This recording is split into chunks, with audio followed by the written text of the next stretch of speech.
ज्या काही डांगी जनावरांचे जे कॅरेक्टर आहे त्याला अनुसरून व्यवस्थितरित्या पालन करावं चॅम्पियन आणि अशाच प्रकारे आपला एक या ठिकाणचं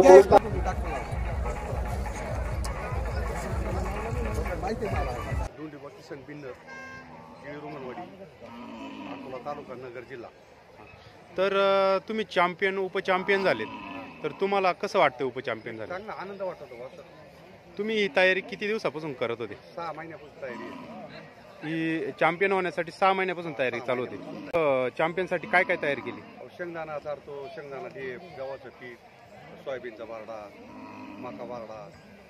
ही आपल्या तालुक्यातच डांगी जनावर आढळतं याचे आपल्या तालुक्यात आढळतं, इगतपुरी तालुक्यात बी आहे.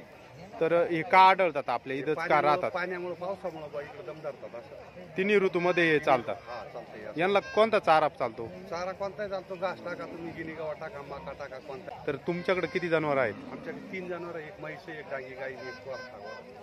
तर हा छंद तुम्हाला कधीपासून लागलेला आहे? आम्हाला लागला एक पिढीपासून. असा बोर आहे हा आपल्या घरच्या गाईचा तयार केला आहे का विकत घेतलाय? विकत गेलेली. तर विकत घेतलेला आहे. हा किती दाती आहे? आदत आहे. आदत आहे का? 14 महिन्याचा आहे.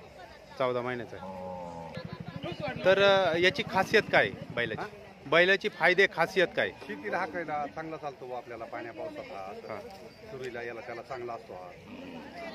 तर परत चारा व्यवस्थित उचलतो हा. वाळेल निळा सगळा चारा चांगला उचलतो. दमदर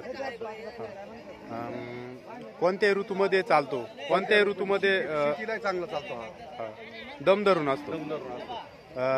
वाळेल चारा असला तरी असो वल्ला असो काही अडचण नाही त्यांना, कोणत्याही चाऱ्यावर चालतात. हा डांगी जनावर कोणते? हा कोणत्या. याचा स्वभाव कसा असतो? स्वभाव एकदम गरीब असतो. बाय माणसाला, पोरांना, स्वरांना.